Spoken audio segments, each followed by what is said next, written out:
Olá, nossa próxima aula é sobre calor e temperatura. Calor e temperatura é um tópico da termologia. Em todas as provas tem aparecido alguma coisa. E aí a primeira coisa que eu já queria deixar para vocês é, vamos diferenciar calor de temperatura. Calor é um conceito, temperatura é outro. O senso comum, a sociedade não entende, colocam como se fossem questões iguais, mas a gente vai hoje aqui comentar um pouquinho sobre a diferença. Primeiro, o que é calor? Calor é uma forma de energia que se transfere de um corpo para outro em função da mudança da diferença de temperatura. O corpo que tem maior temperatura cede energia para quem tem menor temperatura até atingir o equilíbrio térmico. Por que eu falei que calor é um conceito e temperatura é outro? Porque temperatura ela mede, ela afere o grau de agitação das moléculas. Então a gente tem que tomar muito cuidado em relação a esses dois assuntos que a sociedade acaba achando que é a mesma coisa. Então está aqui a figurinha representando para vocês dois corpos isolados termicamente, e aí o corpo A ele tem maior temperatura que o corpo B, então ele acaba cedendo energia. Essa energia que se transfere de um corpo para outro é que nós chamamos de calor. E essa transferência de energia vai acontecendo até eles atingirem temperaturas iguais. Imagine que você tenha, por exemplo, um copo de leite, ficou muito quente, 90 graus Celsius, e você coloca aquele copo de leite dentro de uma vasilha com água fria e água a 20 graus Celsius. O que vai acontecer ali? A tendência é que o leite, que tem uma temperatura maior, ceda energia para a água, que tem uma temperatura menor. A temperatura do leite, a temperatura do leite vai abaixar, a temperatura da água vai aumentar, e quando eles atingirem o determinado equilíbrio térmico, a gente não tem mais a transferência de energia entre eles. Bom, nós temos três formas de transferir calor, transferir energia de um corpo para outro. Quais são? A gente vai comentar. A primeira, poderia colocar para vocês aqui a condução. A condução é um processo que a gente tem, onde ocorre troca de energia de um meio através das moléculas, né? Então, todo mundo aí já deve ter passado por essa situação. Você está, por exemplo, fazendo um cozido com uma colher de cabo inoxidável, e aí quando você menos percebe, você já não consegue segurar na ponta da colher. Por quê?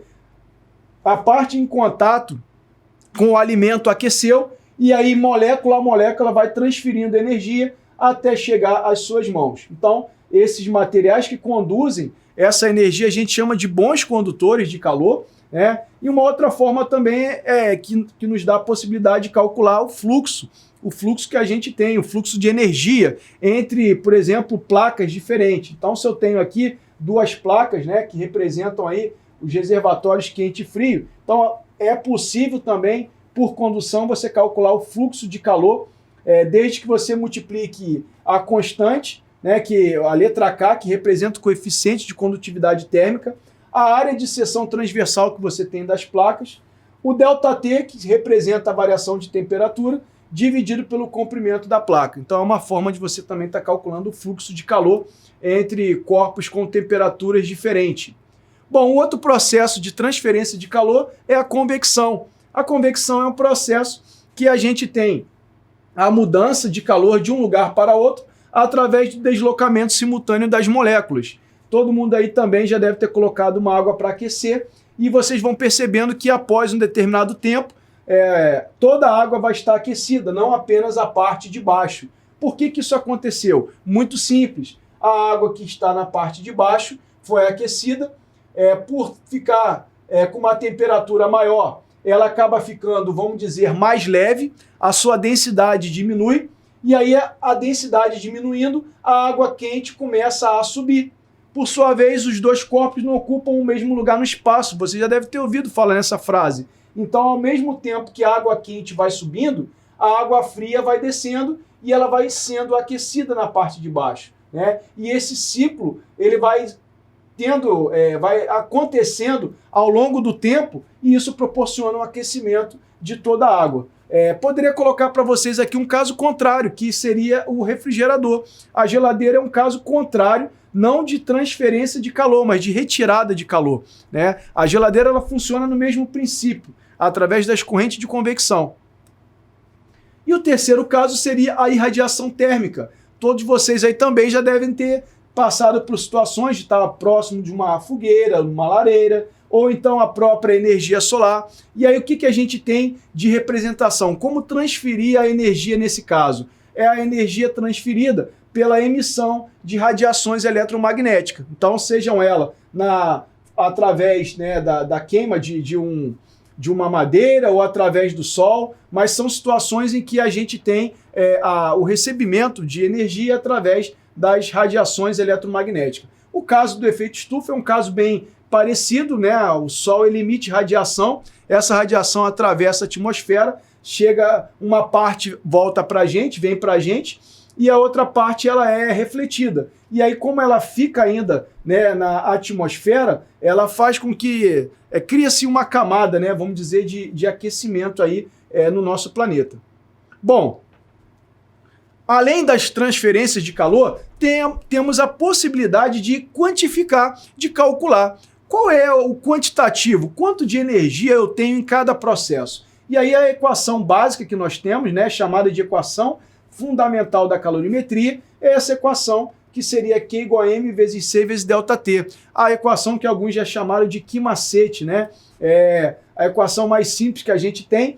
E aí o M representa a massa, o C significa calor específico e ΔT é a variação de temperatura. Tomando cuidado com as unidades, o calor ele pode ser expresso em joule, em caloria, em quilocaloria. Vamos trabalhar sempre no sistema internacional, que seria o joule. Caso necessário converter, uma caloria é aproximadamente 4,2 joules. Outro conceito que vocês podem encontrar também é o de capacidade térmica, né? A capacidade térmica, alguns exercícios podem aí encontrar como enunciado alguma coisa relacionada à capacidade térmica, que nada mais é do que a razão entre a quantidade de calor cedida ou recebida por uma substância em função da variação da temperatura. Também pode ser calculado multiplicando a massa vezes o calor específico. Lembrando aí que o calor específico é uma característica individual de cada substância. Vamos falar um pouquinho mais a fundo numa questão do Enem que caiu para a gente discutir daqui a pouco. Bom, e aí falando sobre as trocas de calor. Eu já iniciei a aula explicando um pouquinho para vocês. Não sei quem lembra, eu falei sobre um leite que estava muito quente, transferindo energia para uma água que estava fria. Nesse momento, o que vocês estão tendo ali é uma troca de calor. E dá para a gente quantificar, dá para a gente calcular, dá para descobrir qual a temperatura final do equilíbrio térmico, dá para descobrir qual a massa necessária para ter uma temperatura X. E toda essa parte para quantificação, né, a gente vai trabalhar da seguinte forma.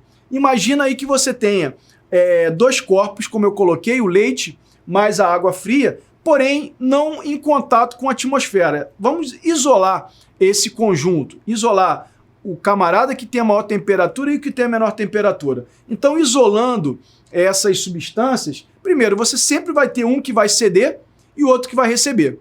Como eu falei para vocês, cede aquele que tem a maior temperatura, recebe aquele que tem a menor temperatura, né? E aí, se você pegar a quantidade de calor que um cede com a quantidade de energia que o outro recebe, essa soma vai dar igual a zero. Por que vai dar igual a zero? Porque o camarada que cede, ele está perdendo, o sinal dele é negativo.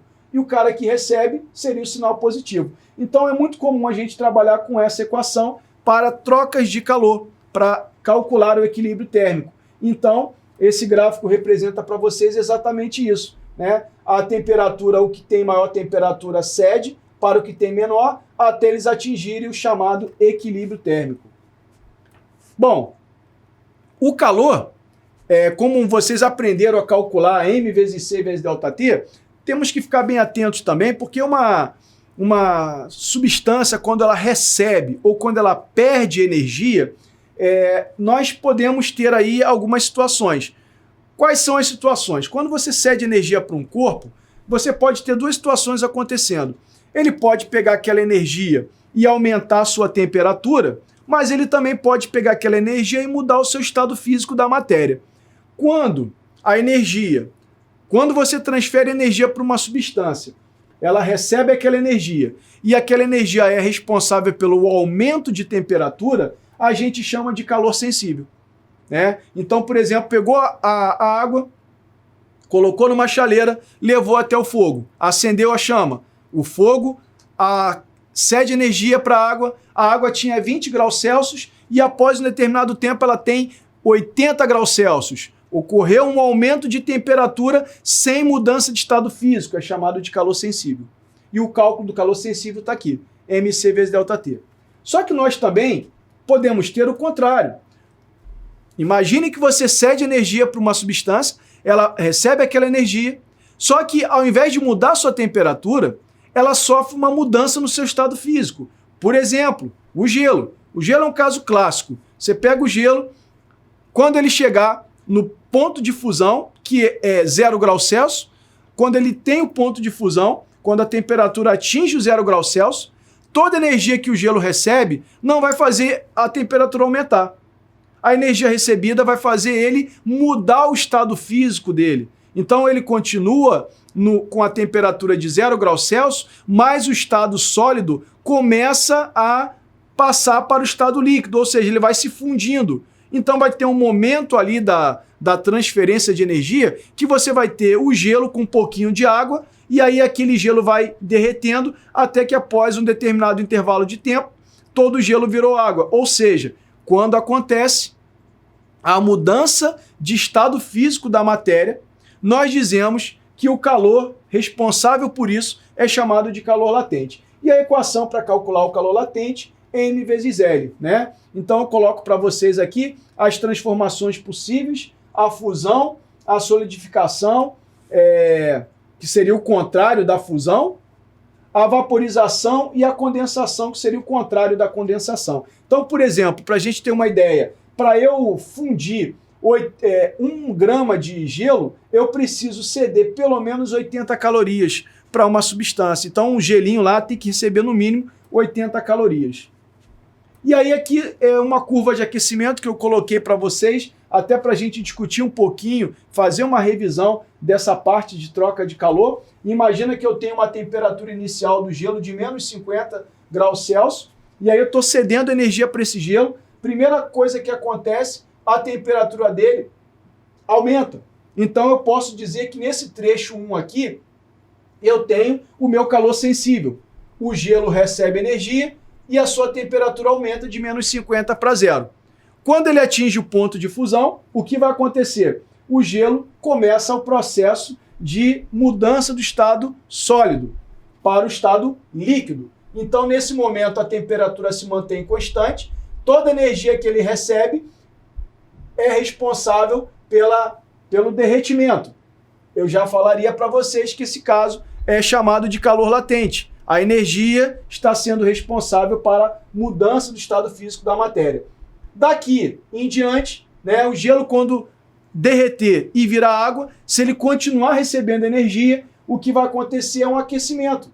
A água a 0 graus Celsius vai atingir o seu ponto máximo no estado líquido, que seria 100 graus Celsius.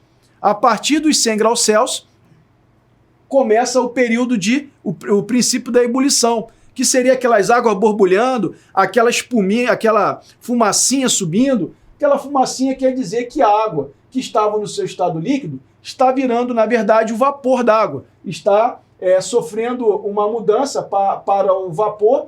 E aí eu tenho, por exemplo, aqui a nossa ebulição, observando que nesse período a energia recebida está sendo responsável pela mudança de estado físico. Então nós chamamos aqui de calor latente. E se eu continuar a ceder energia, o vapor ele vai sendo cada vez mais aquecido. Então o que eu queria trazer para vocês aqui era uma explicação rápida, né, sobre as curvas de aquecimento, e a curva de resfriamento seria o contrário, eu ter uma alta temperatura e a temperatura ir baixando, mas toda vez que vocês tiverem uma reta paralela ao eixo X, analisa direitinho quem é o eixo X, né? Aqui no caso o eixo X é o calor, aqui está a temperatura. Então eu estou dizendo que a temperatura não muda, então aqui é uma fusão, aqui é uma ebulição, e nesses outros 3 trechos nós temos mudança de temperatura. Então lembrando, calor sensível relacionado à mudança de temperatura, calor latente responsável pela mudança do estado físico.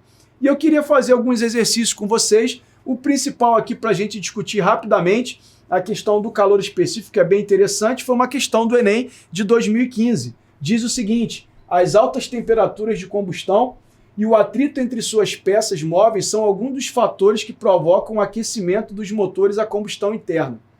Para evitar o superaquecimento e consequentes danos a esses motores, foram desenvolvidos os atuais sistemas de refrigeração, em que um fluido arrefecedor, com propriedades especiais, circula pelo interior do motor, absorvendo o calor, que ao passar pelo radiador é transferido para a atmosfera. Qual propriedade o fluido arrefecedor deve possuir para cumprir seu objetivo com eficiência? É uma situação do nosso dia a dia.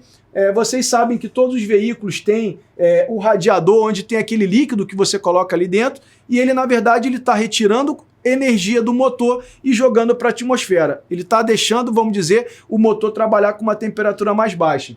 E por que eu falei que eu ia discutir um pouquinho com vocês agora o calor específico? Porque dentre as alternativas que nós temos aí para a questão do Enem de 2015, eu queria focar na resposta, na questão do calor específico. Por quê? O que seria o calor específico?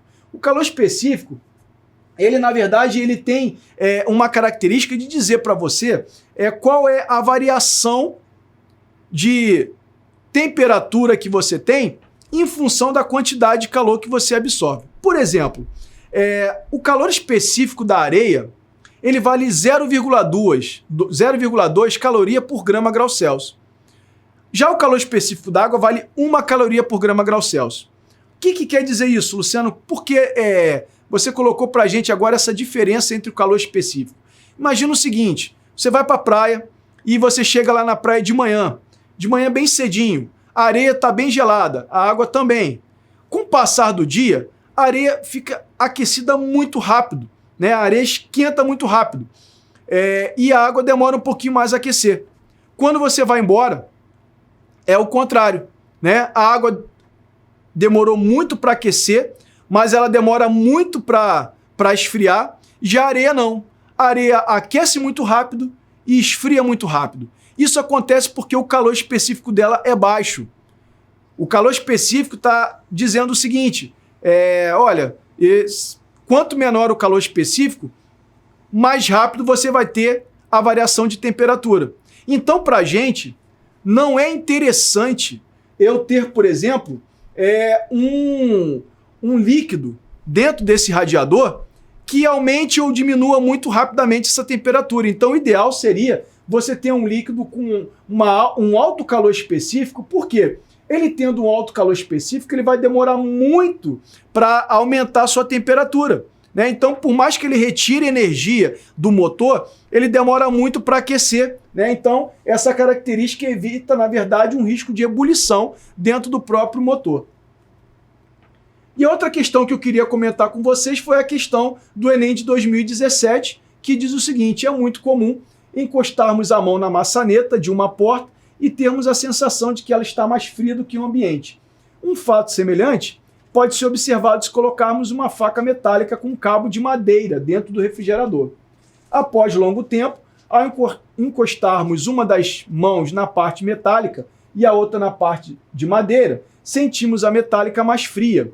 Fisicamente, a sensação térmica mencionada é explicada da seguinte forma: imagina que vocês pegaram uma faca, colocaram ela dentro como está dizendo aí, do refrigerador, e a parte metálica você sente mais fria que o cabo de madeira. Galera, a primeira coisa que eu queria explicar para vocês: essa faca ela está exposta às mesmas condições climáticas. Então a parte metálica tem, na verdade, as mesmas condições que o cabo de madeira. O que eu queria dizer com isso? Na verdade, a temperatura da faca é a mesma. Só que quando você toca na parte metálica, você tem a sensação de frio mais intenso, porque ela rouba mais energia da sua mão do que a parte de madeira. Lembra aí que o metal é um bom condutor de calor e a madeira é um mau condutor. Ou seja, o fluxo de calor ele acaba sendo maior no metal do que na madeira, por isso a alternativa seria a letra C.